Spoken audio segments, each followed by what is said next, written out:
Hello and welcome to another video showing you an easy way to get top grades. Today we're focusing on capitalism in an inspector calls, and we're going to look at a student essay written in last year's actual exam. We'll focus on what these examiner comments mean and how they show you how to get the grade. Now, you might not know what all these 7 things are, but by the end of this video you certainly will. And you'll know exactly how to use them. So get ready, let's make a start. Now, because Sanjay has already revised the play really well, he knows that he doesn't have to write a plan which writes out the points that he's going to make. He's sort of already memorized those points. So when he writes down capitalism, that's the focus of his question, but then he knows he needs to keep coming back to the writer's purpose, which is going to get him in the top band. And he also remembers he needs alternative interpretations, because that's also going to get him the top bands, and he wants to write about the form. So his plan is really just an aid memoir. Do these things, Sanjay, he's telling himself, to make sure you get into the top band. So you might try that in your mocks or your revision. Here we go with his first paragraph, which is his thesis. You can see the examiner's given it a massive tick, and it's in fact the only tick the examiner's given all the way through, even though the essay got full marks. So this tells us the examiners are not used to seeing a really great thesis. You're going to read this with me and write it down word for word and steal it. Why not? Here we go. In the didactic play, An Inspector Calls, Priestley explores selfishness as a quintessential characteristic inherited by capitalists. It is apparent in many characters, and Priestley constructs these flaws to highlight the much wanted change in the post-World War II audience's innate nature. So he's linking lots of different points here. Let's work through it backwards. He's saying that the audience is innately capitalist. He's then saying that Priestley wants to change the audience's views to stop them being innately capitalists and to take on socialist views. He's also saying that the characters are not real people. They are constructed in order to put forward Priestley's views. He's also saying that capitalism isn't just something that people think, it's something that they inherit, either from their parents or the society around them. And then he's making a link between capitalism and selfishness. So he knows when he's writing about selfishness, he can write about capitalism, or when he's writing about capitalism, he can write about selfishness. And that means he can write with this about more essays, more essay titles. And he's also remembered he's always going to call the play a didactic play. In other words, a play that teaches a lesson. That's what didactic means. Now, hopefully you can see how his thesis has given himself at least 3 things to write about. He's telling the examiner he can link these 3 big ideas together, and he's taken the first 2 points of his plan to write about capitalism and the writer's purpose and put it straight into his thesis. And he's memorized this. He knows he's going to write this almost no matter what the question is. Because, let's imagine that the question is about Sheila. Well, he's going to talk about how Sheila has inherited capitalism and wants to change this by the end of the play, because Priestley's making a point about society at the end of World War II. You see how easy it is to adapt. Let's read the next paragraph. Priestley constructs Mr. Birling to exemplify the devastating effects selfishness has on proletariats. You don't need to know that word. You can see the examiner's not excited about it. Society would do. In his sophistic speech, he reiterates how he needs cheaper costs and higher prices. This is a clear example of bourgeoisies exploiting their businesses to get an increase in prosperity. Now you can see again use of the bourgeoisie meaning the rich, middle and upper classes. You don't have to use that vocabulary. You could simply have the upper classes. The examiner hasn't got excited by it. The juxtaposition between cheaper and higher corroborates the multifaceted nature that capitalism advocates. It brings a greater income to already wealthy people, but depreciates lower class people like Eva to count pennies. Now the examiner isn't getting overexcited here because Sanjay is just banging in lots of sophisticated vocabulary, but isn't making any real points about capitalism. There are no examples in here. And because there are no examples, even though it sounds awesome, no particular marks. It's only down here that he starts to get into level 5 AO2 and AO3. Let's see what he does.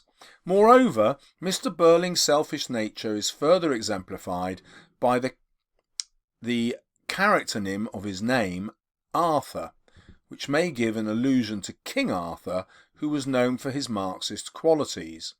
So now we've got some context, AO3, and some big ideas, AO2. AO2's looking at the writer's methods, and obviously linking that to the writer's point of view. So far Sanjay has used the word construct twice, and he's now starting to give us something about the context, but linking it to the meaning of the play, to Priestley's purpose. Now let's see how he links the idea of King Arthur further to the play. So he sat at a round table, equidistant from all other people, to highlight how he believed that all people are identical when stripped of their wealth. However, there is some irony, as in the stage directions it describes how they sat at a dining table with Mr. Birling at the head. Thus he had varying distances from each other. This could be synonymous to how Mr. Birling had varying respect to others too. Now the examiner said, right, looking at staging in this way is a clear method, AO2, and it's obviously looking at context, AO3, when we start bringing in the illusion of King Arthur. Now these ideas Sanjay's taken from my guide to an inspector calls or from my other videos, and he simply made them his own. You can see that Sanjay's been taking notes from my videos, and that's the easiest way for you to get top grades. If you take notes, you'll find it really simple to put it in your essays. Priestley may have created this archetypal capitalist character to warn his audience of the results of capitalism, so that they too wouldn't succumb or won't succumb to a chauvinistic viewpoint about society, but strive for a Labour government. Therefore, Mr. Birling's selfishness is seen to be devastating on the millions of John Smiths and Eva Smiths, as they would be treated unfairly by the upper classes. Now Sanjay has clearly made level 6 points about context and methods here, but the examiner isn't writing anything there. Let me show why that's really important to you. At the beginning, the examiner's already made up their mind that Sanjay's a top student from the thesis. Now their first comment, and this is true of nearly every essay I've ever seen, always starts a level lower, so level 5 is around grade 7. But once the examiner's found a level 6, that's grades 8 and 9, for AO3 and AO2, they're now only reading for the missing one, which is AO1, comments about language. So all that is ignored in terms of the comments. Ah, look, the examiner's got excited, here's an AO1. And then when we get to the end of the essay, because there's a whole page of other AO1, they've added another bit to it, but they're not really fussed. They've just got to the end of the essay and said they've got all of level 6. In other words, as long as you do each of these once, AO1 once in level 6, AO2 and AO3 once in level 6, then the examiner has to put you in the top band. And that's why memorizing is so important. Because if you memorize particular pieces of writing, sentences, short paragraphs, which you know you will put in your essay no matter what, the chances of you getting in the top band dramatically increase, because obviously you've prepared these sentences to be in the top band, haven't you? So we now seen some context about the naming of Arthur Birling, which Sanjay is going to use no matter the question. If it's a theme question like about capitalism or socialism, he can bring that quotation in, and obviously if it's about Arthur. So there's 3 essays that will fit in straight away. He knows he's going to write about the stage directions, about how Birling is distant from the rest of his family and how that represents his lack of respect for them. And he knows that's going to be relevant whichever character he's writing about, because they're all at the table. Similarly, he's going to be able to do the same with the next bit on the structure of the play. We'll find it in this next paragraph. Moreover, the inspector is used as a proxy to Priestley to foreshadow the negative consequences of being, that should say, narcissistic. The inspector was almost produced from an incantation when Mr. Birling says, "A man has to mind his own business and look after himself," and Priestley structures the inspector's arrival at this point to portray how the proletariat are breaking free from the chains of society. Now, he's obviously prepared this in advance. He knows this go-to moment when the inspector appears is when Birling says these words, as though he's conjuring up a spell. That's what invocation means. And so Sanjay knows that he's going to be able to apply this idea of when the inspector arrives anytime, because it also explains why the inspector arrives. Now, it's almost impossible to write about this play without writing about the inspector, isn't it? So Sanjay's 100% confidence that this detail he will be able to get into the essay no matter what. He knows he's always going to be able to use the word foreshadow, and he's always going to be able to use the word structure. There it is. And those are key words that will make the examiner think, aha, this student is thinking about the form and structure of the play. So if you memorize this bit, you'll be in. If you do that, he slightly misused the word narcissistic here, which is linked to vanity about your features rather than a sense of superiority because of your class or background. Now, Sanjay also knows that writing about the end of the play is going to be an easy way to link to Priestley's ideas, and also writing about the end of the play shows the examiner you've thought about the structure and form of the play, and therefore back into the top bands you go. So, at the end of the play, the inspector leaves with the message, "If men do not learn, this will be taught in fire, blood and anguish." The triadic phrase, so that means with 3 things in it, I would have just called it a triplet, but I'm delighted to learn this. The triadic phrase gives connotations of an eternal and impending doom that capitalism would carry. So that's linked very clearly, the message against capitalism coming directly from these words, which is a sophisticated language analysis and has got into the top band from the examiner. You can steal this, because can you think of a single essay where you wouldn't use that quotation? Sanjay can't. He knows that that quotation will fit no matter what the essay, so he's memorized it and what he wants to write about it. Now let's go back to his plan and look at this word alternative. Remember, Sanjay knows what's going to get him in the top bands, and so he has to write about an alternative interpretation or viewpoint. He's trained himself to keep using the word however, because however always forces you to give an alternative, doesn't it? You can't use the word however and write about the same. So just using however forces you to go up in the mark scheme. So train yourself to use that in your essay writing. However, the use of men suggests it is only males that are told to change, as females would have virtually no power due to the patriarchy. So they wouldn't be able to change. There you go. Now, because he's put alternatives in his plan, he's going to use this word as well. Just like, however, using alternatively forces you to write an idea that goes in the top band. Alternatively could be because the business owned by men were very unjust to workers and exploited them for financial gains. Therefore, this will welcome the audience's dissociation from upper class traditionalism, as they would feel that having capitalist qualities would lead to eternal damnation. He's linking back this idea of eternal damnation comes from fire and blood and anguish. He hasn't really explained that point fully, but I'm quibbling. So we'll go back in a minute and see how far through the essay we are, but Sanjay has already shown us all these 7 things that make up an essay that gets top marks. He's done all of these, and then he's got a page left and then a tiny bit for his conclusion.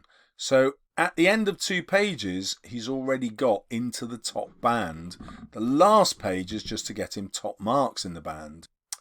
So Sanjay has got a banker character to write about if he's talking about capitalism and selfishness. It's obviously going to be Birling.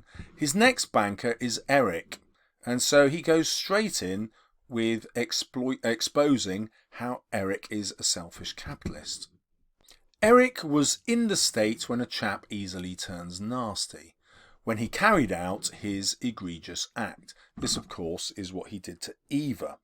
So this act, he then says, is the state which is archetypal, so typical, of being a male bourgeoisie, and what he means here is a member of the upper classes.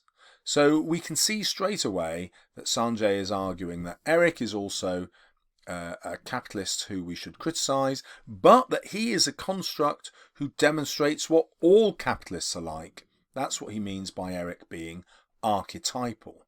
And now the next thing that he's going to argue is that Eric is typical of the existing capitalists in the play, and he's got this really good reference to Alderman McGarty, who almost ripped Sheila's blouse, even though that's not true. He ripped somebody else's blouse, not Sheila's. Then we go straight in with the author's purpose here. This will evoke in the reader a sense of disgust at the upper classes. Eric's selfishness is further seen when he gave £50 to Daisy. This would be equivalent to 40 weeks of salary, and as they were only together for a very short time, we could infer that Eric uses most of the money for his own pleasures, for example, drinking. You might not have been taught this, but it is in my videos and in my guide. Sanjay's coming towards the end of his essay, and he's thinking, right, a really good essay, I know, will refer back to the thesis at the beginning. So let's see how he does that. This shows how despicable upper-class teachings can evolve through generations and will eventually get greater in magnitude. Perhaps Priestley created this genetic line of misogynistic characters, so characters who treat women badly, to serve as a political diatribe, to evoke a rising in the capitalist, an uprising, I think he means against the capitalist government, so that a meritocracy can be established. A meritocracy is a society in when everybody is equal. They all survive on their merits. So you don't need all this vocabulary, but what he's done is gone back to that idea in his thesis about everything being capitalism being inherited. There it was. And now you see how useful the thesis is. It becomes your essay plan. When you write down the points that you want to link together in your thesis statement, you effectively say, right, now I'm going to go and prove all these different things in my essay. To conclude, Priestley presents selfishness as a tool that capitalists like Mr. Birling carry in order to exploit people lower in the patriarchal ladder. It is seen to be apparent even in the end of the play, when they believe the inspector was a hoax, so still believe they've done nothing wrong. Therefore, Priestley presents selfishness to be omnipresent as long as one upholds capitalist views. Let's go back to this idea of what you can memorise here. Sanjay's memorised the context he wants to talk about. He's memorised the stage directions he's going to use almost whatever the question. He's memorised the moment of structure when the inspector first appears that he's memorised, to use whatever the essay is. He's done the same with the ending of the play. He's memorised how he's going to write about that ending. And he knows that he's got this go-to quotation about capitalism and the inspector. Now, I haven't given you the essay title that Sanjay was writing about. I don't even know what the essay title was. However, now that we've come to the ending and his conclusion, it's really clear that the essay was about selfishness. Now, imagine you got that title about selfishness. You'd be going, oh, I haven't really learnt about selfishness. Is selfishness a theme? We did capitalism and socialism and stuff, but we didn't really do the theme of selfishness. What am I going to do? Well, Sanjay doesn't think like that. He knows, whatever the question is, it's going to be about capitalism. And so he's just linked selfishness to capitalism, which means he can write the essay he's already planned in his head. He's already planned it in his revision. He already knows he's going to write about capitalism, and therefore he just has to link that to selfishness as he goes through the essay. So I hope you're taking some awesome notes, learning from Sanjay's brilliant work. And so a massive thank you to Sanjay Sakthivel for sending the essay in. And if you'd like some more videos showing you how to get top grades, no matter what the question on an inspector calls, they ought to be popping up around the screen anytime now. Thank you very much for watching. See you soon on my channel.